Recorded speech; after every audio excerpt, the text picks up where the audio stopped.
Hey guys, this is EJ Holland with the Wolverine.com, and Michigan has scored another big commitment. Before we dive into that, I want to make sure you guys like this video, subscribe to our YouTube channel, get notifications every time we drop a new video, which is every time a kid commits. So don't miss out. Like this video, subscribe to our YouTube channel, and also subscribe to the Wolverine.com. You want insider recruiting information before things happen, head over to the Wolverine.com. Sign up today for just $1 for 2 months. That's $1 for 2 months using the promo code UM1. All right, guys, like I said, Michigan has scored another big win on the recruiting trail, this time on the defensive side of the ball, as on 300 EDGE Julius Holly has committed to Michigan over Ole Miss, Texas A&M, and Georgia. A big win for the Wolverines down south. Just a phenomenal land for Michigan defensive line coach Lou Esposito, who put in so much work in this recruitment over the last couple of months. You know, the interesting thing with Holly is he was considered a Stanford lean early on. He didn't get a ton of buzz until the spring evaluation period. In fact, Michigan didn't offer him until May. And that's when Lou Esposito went down and saw him. But once he did offer, I mean, he put in, like I said, a ton of work with Holly. After Michigan offered, you had more SEC schools jump in the mix. Texas A&M, Ole Miss, Georgia were the other top contenders. Now, normally you think, hey, a Georgia kid's going to end up at Georgia. They brought him in for an official visit. And, you know, obviously Georgia really liked him, but it just seemed like Michigan made him more of a priority. Now, Ole Miss and Texas A&M were all in for him, but Michigan offers those academics. It's an elite education. And like I said, Stanford was once considered the favorite in this recruitment. So again, the academics really played a role here.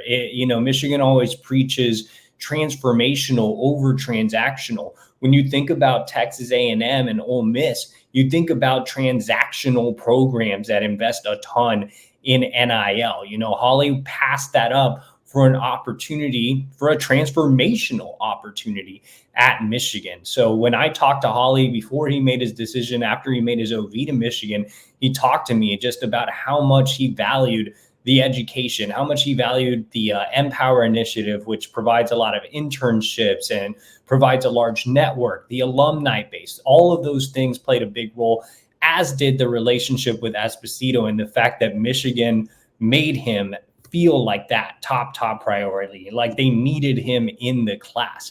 And, you know, Michigan obviously has a great track record of producing high-end pass rushers. I think Julius Holly can be very similar to a Jalen Harrell. He's not, you know, a super tall, long pass rusher.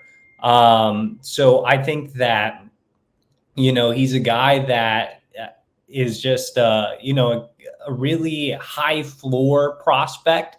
Maybe doesn't have a super high ceiling, but just a really high floor, a safe take for Michigan, a guy that I think will be very productive and will just fit the culture on and off the field. So again, a big win for Michigan on the recruiting trail, and a must win sort of, you know, when you look at edge recruiting as a whole. You know, there were limited targets. You already have Jalen Williams as that bigger edge, but they needed to land either Julius Holly or Marco Jones. And so they were able to get Holly on board. They'll still recruit Marco Jones, who's set to make a decision in a few days. But getting Holly to pair with Jalen Williams, that's a really nice duo for Esposito and the Wolverines.